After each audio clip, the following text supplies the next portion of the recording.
DSC preparation కి మిగిలిన తక్కువ సమయాన్ని డిఎస్సి 2024 యాప్ లేదా DSC2024.com తో జాబ్ ని సాధించండి.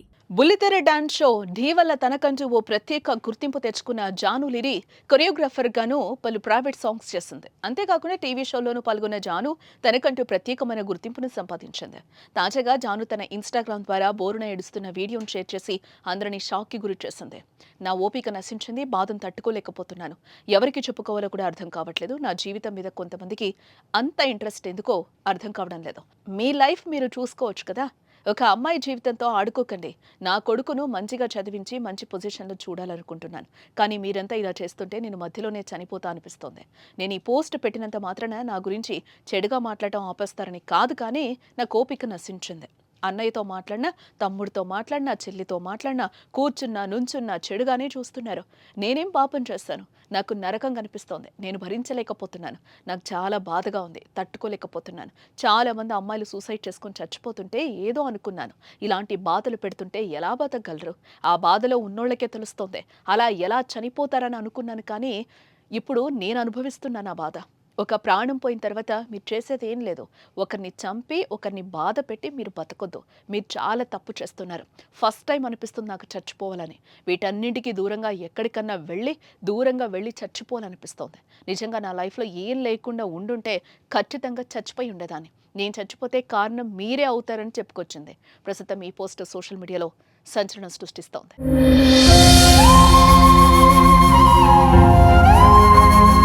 అయితే ఇప్పటికే జాను తన భర్తతో విడిపోయి కొడుకు కోసం బతుకుతున్నానంటూ చాలా సందర్భాల్లో చెప్పుకొచ్చింది కూడా. తనకు మళ్ళీ వేరే వ్యక్తిని పెళ్లి చేసుకునే ఉద్దేశం లేదని, తన లైఫ్లో తన కొడుకుని గొప్పవాణి చేయడం కోసమేనంటూ అనేక సందర్భాల్లో జాను చెప్తూనే వస్తుంది. ఇకపోతే ఎప్పుడూ ధైర్యంగా కనిపించే ఆమె మొదటిసారిగా ఇలా వీడియోలో కనిపించి చచ్చిపోవాలనిపిస్తుందంటూ కన్నీరు పెట్టుకుంది. ప్రస్తుతం ఈ వీడియో సోషల్ మీడియాలో వైరల్గా మారింది. నేను ఏ రోజు మాట్లాడలేదు, కానీ నాకు ఓపిక నశించింది. నాకు ఈ బాధ తట్టుకోలేకపోతున్నా, ఎవరు చెప్పుకోవాలో కూడా అర్థం కావట్లేదు నాకు.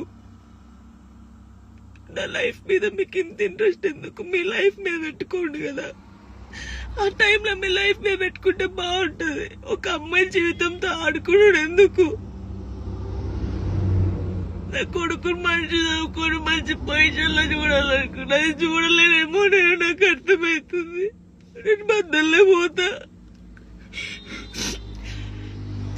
ఇది మాట్లాడితే మీరు ఏదో ఆపేస్తారు, ఇది కాదు. ఓపిక నశించి నేను ఎప్పుడు దేనికి రియాక్ట్ కాలేదు. ఒక అన్నతో మాట్లాడే తప్పు, నా తమ్ముడని మాట్లాడితే తప్పు. ఎవరు పడితే వారికి లింకులు వేస్తారు.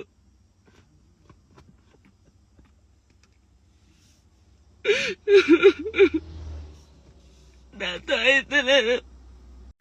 చాలా మంది జానక్కని చూసి నేర్చుకున్నాం. జానక్కల ధైర్యంగా ఉండాలని చాలా మంది అన్నారు నాతోని.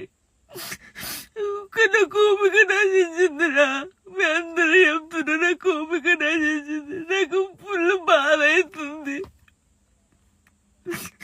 ఇంత నరకంలో నిజంగా చాలా మంది అమ్మాయిలు సూసైడ్ చేసుకుని చచ్చిపోతే ఎందుకు చచ్చిపోయారు? వీళ్ళకి ఏం మాయరోగం వచ్చిందని నేను అన్నా, కానీ ఆ బాధలు ఉన్నోళ్ళకే తెలుస్తుంది ఆ బాధ.